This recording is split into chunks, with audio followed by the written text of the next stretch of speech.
extracellular matrix of the body is the biological soil of our body.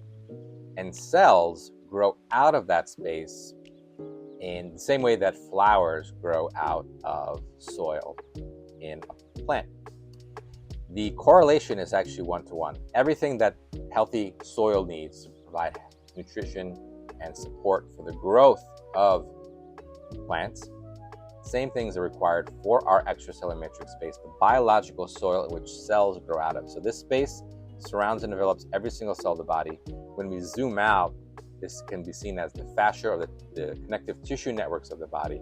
But at a cellular level, it's the space around the cell, it's the space between the capillary beds and the cell. So everything the capillaries have, all the nutrients, oxygen, has to pass through that biological soil to get to cells. Cells dump waste into that biological soil and it gets removed by the blood and then also the lymphatic system.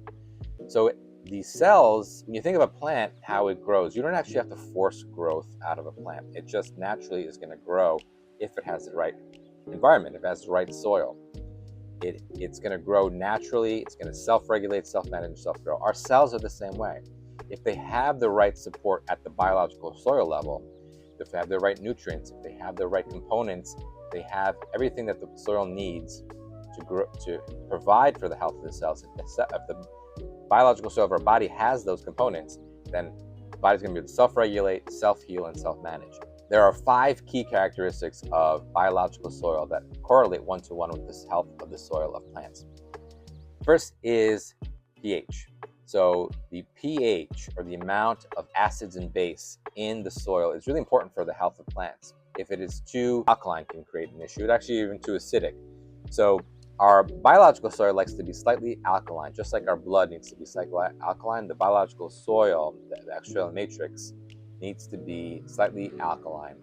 So that's one key component. The other is oxygenation. It needs to be well oxygenated. If there's not enough oxygen in the soil, if it's too compacted, plants won't grow. The same for our body. If the matrix becomes too compacted, if the fascial networks become too tight, too compacted, not enough oxygen flow, then the cells are not going to receive that nutrient. But then also the cells that live in that space, the immune system lives in this space. The immune system freely flows through the body. It doesn't have one location. It flows to the lymphatic system, and it lives in the matrix space so that the immune system can touch all the cells of the body. It requires oxygen. If it doesn't have enough oxygenation, if it's living in a hypoxic, low oxygen environment, it's not going to function as well. Soil needs to be well hydrated. So if there's not enough hydration in the soil, then not enough water, a key nutrient for the roots to absorb and have the plants to grow, and then also our cells of our body require that water. In our body, we have something called EZ water, exclusion zone water, which is formed in the presence of the proper amount of minerals, proper proteoglycans, proper proteins in the matrix space, and also infrared light from the sun is what charges this water, charges the space to create a charge within the matrix space. Water, pH, oxygen. The fourth is nutrients, minerals and nutrients. Some key minerals are magnesium, zinc, potassium, sodium, chloride. These are really key minerals that mineralize the soil the same exact way that the soil of our plants need to be mineralized.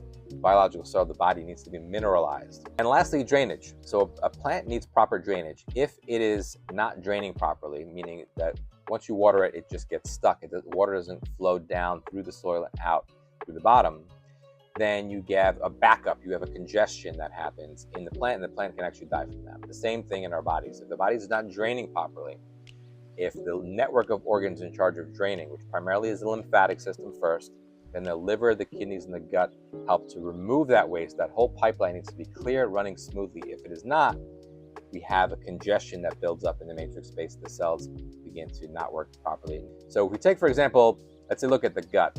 You can think of the enterocytes of the gut as these cells here.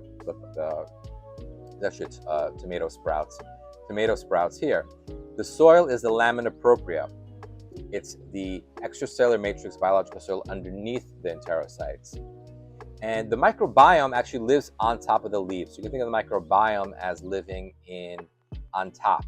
It's living on the leaves, it's living on the stems. We're talking about the different fungus, healthy bacteria, healthy viruses actually in our own body as well, live on top.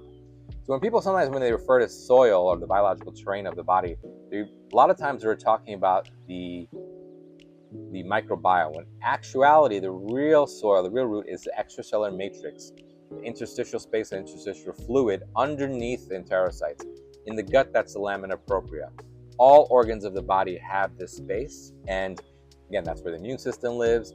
The health of this space is really what determines the health of the body. So when we talk about terrain medicine on a real, actual physical level, terrain medicine is healing this soil, this space, rather than going after the microbiome or going after the cells, which are also hugely important and a big part of treatment protocols. But foundationally, when we work with the soil first, we allow the system to clean and clear so that the cells can grow and self-regulate, self-function, self-manage on their own. And whatever support they need after that, we can address it more clearly instead of in a congested environment. You can think of also this as walking into a neighborhood that's covered in garbage, and then there's garbage on the streets, and there's buildup inside of the house being the cells of the body. You can think of a hoarder's house filled with garbage. You want to clear all that garbage out, clear the congestion, allow for oxygenation, water, nutrients, drainage to flow properly first before we go ahead and address any specific cellular functioning mechanisms that we want to address. So that's the main philosophy behind matrix medicine. It's what I use in my practice. If you want to learn more how I utilize these, you can comment matrix and I'll send you my free masterclass. I also have a course, Foundations of Drainage, where I talk about how to utilize drainage remedies in practice to help to remove and to support this main clinical lever of supporting clearing of congestion in the biological soil of the body. So check out those offerings and let me know if you have any questions in the comments below.